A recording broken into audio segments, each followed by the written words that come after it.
دوستوں کیا آپ جانتے ہیں کہ ان بریلویوں نے اللہ تعالیٰ کی بھی شادی کروا دی بھی ہے، ان کی بھی بیویاں ثابت کر دی ہیں، العیاذ باللہ۔ محترم سامعین و ناظرین، ان دیوبندیوں وہابیوں کے امام ہیں سرفراز گکھڑوی۔ ان کے ملفوظات پر مشتمل اس کتاب کو دیکھیں جس کا نام ہے ملفوظات امام اہل سنت۔ اس کتاب کے صفحہ نمبر 382 پر دیکھیں، سرفراز گکھڑوی کہتے ہیں کہ حدیث پاک میں آتا ہے کہ لوگوں میں سب سے بڑا فسادی وہ ہے جس کو اپنے عیب نظر نہ آئے اور وہ دوسروں کے عیب ڈھونڈتا پھرے۔ اب آپ خود فیصلہ کر لیں سامعین و ناظرین کہ یہ دیوبندی وہابی لوگوں میں سب سے بڑا فسادی ہے یا نہیں ہے۔ اگر ابھی فیصلہ آپ کے لیے کرنا مشکل ہے تو انصاف کا دامن ہاتھوں میں تھامے رہیں اور ان کی ویڈیو اور اس کا جواب کیا ہے وہ سن لیجئے، پھر اس کے بعد جو بھی فیصلہ آپ کا ہو وہ اسی ویڈیو کے کمنٹ باکس میں آپ ضرور لکھ دیجئے گا۔ تو چلیے ویڈیو شروع کرتے ہیں اور دیکھتے ہیں کہ یہ کیا فساد کر رہے ہیں۔ باطل کرد کریں گے ہم ہیں بریلی والے۔ دوستوں کیا آپ جانتے ہیں کہ ان بریلویوں نے اللہ تعالیٰ کی بھی شادی کروا دی بھی ہے، ان کی بھی بیویاں ثابت کر دی ہیں، العیاذ باللہ۔ دوستوں ہم یہ جانتے ہیں کہ عیسائی حضرت عیسیٰ کو اللہ کا بیٹا کہتے ہیں، یہ بھی جانتے ہیں کہ یہودی حضرت عزیر کو اللہ کا بیٹا کہتے ہیں، اور یہ بھی جانتے ہیں کہ کفار مشرکین ملائکہ کو اللہ کی بیٹیاں کہتے تھے، لیکن اللہ کی بیوی، العیاذ باللہ، اللہ معاف کرے۔ احمد رضا خان بریلوی اپنی کتاب ملفوظات احمد رضا خان میں لکھتے ہیں، جلد 2 صفحہ نمبر 95 کہ ہمارے ایک بزرگ گزرے ہیں حضرت موسیٰ سواگی، جو عورتوں کی وضاقتہ کی طرح رہتے تھے، یعنی عورتوں کی طرح رہتے تھے، ان کی طرح کپڑے پہنتے تھے، ان کی طرح بناؤ سنگار کرتے تھے۔ ایک مرتبہ بارش رک گئی، سب لوگ اکٹھا ہو کر ان کے پاس پہنچے، کہا حضرت دعا کیجیے۔ حضرت نے کہا میں کون ہوتا ہوں دعا کرنے والا، لیکن لوگوں نے جب ضد کی تو آپ نے ایک پتھر اٹھایا، ان کی طرف دیکھا، چوڑیوں کی طرف پتھر کرا اور کہا کہ یا تو بارش برسا یا اپنا سہاگ واپس لے، العیاذ باللہ۔ احمد رضا خان میں تھوڑا سا بھی علم ہوتا، تھوڑا سا بھی قرآن جانتے یا تھوڑا سا بھی ایمان کی رمق باقی ہوتی تو آپ ان بزرگ کو روکتے، ان پر نکیر فرماتے، یا پھر کوئی بعد میں ایسی تعویل فرما لیتے جس سے وہ بھی مسلمان باقی رہ جاتے۔ دوستو یہ ہے بریلویوں کی ان رضا خانیوں کی حقیقت۔ یہ اپنے آپ کو عاشق رسول کہتے ہیں، یہ ڈی جے پہ ناچنے والے یا قبر پوجنے والے علماء دیوبند پر کفر کا فتویٰ لگاتے ہیں۔ کوئی کہتا ہے میں شرابی تو ہوں، وہابی نہیں۔ دوستو ہم ان سے چھڑتے رہیں گے، ہم ان کے پن کرتے رہیں گے۔ آپ ویڈیو کو شیئر کرتے رہیے تاکہ یہ ویڈیو ان تک پہنچے۔ تو سامعین و ناظرین، اس سے پہلے کہ ہم اس دیوبندی وہابی کی بکواس کا جواب دیں، آپ یہ سمجھ لیں کہ کسی پر تنقید کرنا، کسی پر اعتراض کرنا آسان ہے یا مشکل، اور کوئی کسی پر اعتراض کرتا ہے تو کیوں کرتا ہے، تنقید کرتا ہے تو کیوں کرتا ہے، اس کے پیچھے اعتراض کرنے والے کا، تنقید کرنے والے کا علم ہوتا ہے یا اس کی تحقیق ہوتی ہے یا پھر اس کی اپنی جہالت ہوتی ہے۔ یہ جاننے کے لیے سامعین و ناظرین ملاحظہ فرمائیں دیوبندیوں ہی کے گھر کی اس کتاب کو جس کا نام ہے عادلانہ دفاع۔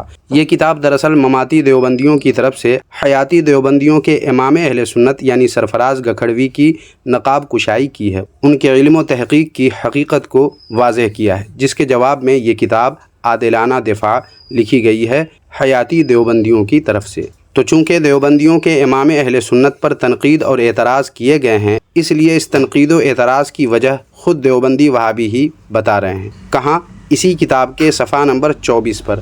دارالعلوم دیوبند کے مفتی حبیب الرحمن خیر آبادی ہیں، یہ جناب لکھتے ہیں کہ سب سے آسان کام تنقید کرنا ہے، اور پھر نیچے ہائی لائٹ والی عبارت دیکھیں، اس میں لکھتے ہیں کہ تنقید کے لیے کسی علم و تحقیق کی یا محنت و مشقت کی ضرورت نہیں، جیسے چاہے اپنی زبان و قلم کو حرکت میں لائے اور جو کچھ چاہے کہے یا لکھے۔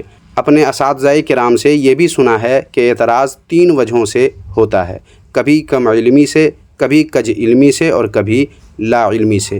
اور سامعین و ناظرین، آپ نے اعلیٰ حضرت امام اہل سنت امام احمد رضا خان حنفی قادری بریلوی رحمۃ اللہ علیہ پر اس دیوبندی وہابی نے جو اعتراض و تنقید کیے ہیں وہ تو آپ نے سن ہی لیا ہے، اب اس کا جواب بھی سن لیجئے۔ تو سامعین، اعلیٰ حضرت رحمۃ اللہ علیہ کے ملفوظات میں منقول جس واقعہ اور جس بزرگ پر اعتراض کیا ہے اس دیوبندی وہابی نے، وہ کوئی اعلیٰ حضرت رحمۃ اللہ علیہ کے زمانے کے بزرگ نہیں ہیں، بلکہ ان سے بھی بہت پہلے کے ہیں، تو ظاہر ہے کہ واقعہ بھی بہت پہلے کا ہی ہوگا۔ مگر اس دیوبندی وہابی نے جس انداز سے بیان کیا ہے اور جو باتیں کی ہے، ان سے معلوم ہوتا ہے کہ گویا یہ اعلیٰ حضرت رحمتullah علیہ کے زمانے کے بزرگ ہیں اور واقعہ بھی انہی کے زمانے کا ہے، مگر ایسا نہیں ہے، کیونکہ اسی بزرگ جن کا نام حضرت موسیٰ سہاگ ہے، ان کے بارے میں اور ان کا یہ واقعہ خود ان دیوبندیوں وہابیوں کے گھر کی کتابوں میں بھی موجود ہے۔ اور ایک کتاب تو سامعین و ناظرین حضرت شاہ ولی اللہ محدث دہلوی رحمتullah علیہ کے حالات و واقعات اور ملفوظات پر مشتمل ہے، اس میں یہ واقعہ لکھا ہوا ہے۔ مطلب حضرت شاہ ولی اللہ محدث دہلوی نے بھی اس واقعہ کو اپنی محفل میں بیان فرمایا ہے اور اسی کو کتاب میں درج کیا گیا ہے، نقل کیا گیا ہے۔ اور وہ کتاب کون سی ہے، آئیے ہم جانتے ہیں۔ تو پہلے آپ اس کتاب کو دیکھیں جس کا نام ہے مشائخ احمد آباد۔ یہ کتاب دیوبندیوں کے گھر کی ہے اور اس کتاب کے صفحہ نمبر 209 پر دیکھیں شاہ موسیٰ سہاگ کا ذکر موجود ہے۔ دیکھیں آگے لکھا ہے ان کے بارے میں، حضرت موسیٰ سہاگ مرد کامل تھے، شاہ سکندر بود کے مرید تھے، سدا سہاگ سلسلہ سے تعلق رکھتے تھے، ہجڑوں کے ہمراہ محفلیں سماع کرتے اور گاتے تھے۔ آپ کی کرامتوں کا شہرہ بہت تھا۔ ایک مرتبہ احمد آباد میں بارش نہیں ہو رہی تھی۔ بادشاہ نے شہر کے قاضی کو دعا کرنے کے لیے کہا۔ قاضی نے کہا کہ میرے دعا کرنے سے کچھ نہ ہوگا، آپ شاہ موسیٰ سہاگ سے دعا کرائیے، وہ دعا کریں گے تو ضرور بارش ہوگی۔ بادشاہ اور قاضی دونوں حضرت کے مکان پر حاضر ہوئے اور آپ سے التجا کی کہ دعا کریں کہ بارش ہو اور خشک سالی دور ہو۔ آپ نے فرمایا تم دونوں کو دھوکہ ہوا ہے، شاہ موسیٰ تو کوئی اور ہوں گے، ان کے پاس جاؤ اور ان سے دعا کراؤ، میں تو ایک گنہگار بندی ہوں۔ کیا ہوں؟ میں تو ایک گنہگار بندی ہوں اور یہاں لوگوں میں رہ کر اپنا گزارا کرتی ہوں۔ بادشاہ اور قاضی برابر اصرار کرتے رہے، چنانچہ آپ راضی ہو گئے۔ آپ کی آنکھوں میں آنسو تھے۔ آپ نے دعا کی کہ اے میرے خاوند، اگر تو نے میری التجا قبول نہ کی اور پانی نہ برسایا تو میں اپنا سہاگ چھوڑ دوں گی۔ یہ کہہ کر اپنی چوڑیاں توڑنے لگے کہ آسمان پر ابر نمودار ہوا اور زور سے بارش ہوئی۔ اور اب دیکھیے سامعین دوسری کتاب جو حالات و واقعات و ملفوظات حضرت شاہ ولی اللہ محدث دہلوی پر مشتمل ہے۔ اس کتاب کا نام ہے القول الجلی فی ذکر آثار الولی۔ اس کتاب کے صفحہ نمبر 448 پر دیکھیں حضرت موسیٰ سہاگ کا واقعہ لکھا ہوا ہے۔ یہاں لکھا ہے کہ اسی اثنا میں فرمایا، کس نے؟ غالباً حضرت شاہ ولی اللہ محدث دہلوی، انہوں نے فرمایا کہ احمد آباد سے گزرتے وقت موسیٰ سہاگ کی قبر پر جانا ہوا، جو ایک مشہور مجذوب تھے۔ ان کے تمام متبعین عورتوں کی شکل میں تھے اور اس تشبہ میں انہی کے مقتدی تھے۔ انہوں نے بیان کیا کہ ایک بار احمد آباد میں شدید قحط پڑا اور عوام و خواص نے موسیٰ سہاگ کی طرف رجوع کیا اور وہ پانی کی طلب کرنے یعنی دعا کے لیے نکلے، اور اس مقام پر جہاں نماز استسقاء پڑھی جاتی تھی اس طرح پر جو ادب کے منافی تھا، آسمان کی طرف منہ اٹھایا اور ایک ڈھیلا لے کر آسمان کی طرف مخاطب ہو کر یہ کہا کہ اگر آج بارش نہ ہوئی تو میں یہ لباس سہاگ اتار پھینکوں گا اور اس کو اس پتھر سے ریزہ ریزہ کر ڈالوں گا۔ لوگ بیان کرتے تھے کہ اسی دن بارش ہوئی اور لوگوں نے قحط سے نجات پائی۔ تو سامعین و ناظرین دونوں کتابوں کے حوالے آپ نے پڑھ لیے، سن لیے۔ اب آپ بتائیں کہ امام اہل سنت اعلیٰ حضرت امام احمد رضا خان حنفی قادری بریلوی رحمتullah علیہ پر اعتراض کرنے والے اس عظمت بیگ نامی دیوبندی وہابی کو اپنے گھر کی خبر ہے؟ نہیں ہے، لہٰذا اس نے جتنی ساری باتیں کہی ہیں وہ سارے اعتراض اور تنقید حضرت شاہ ولی اللہ محدث دہلوی رحمتullah علیہ پر ہوئے کہ نہیں ہوئے؟ یقیناً ہوئے۔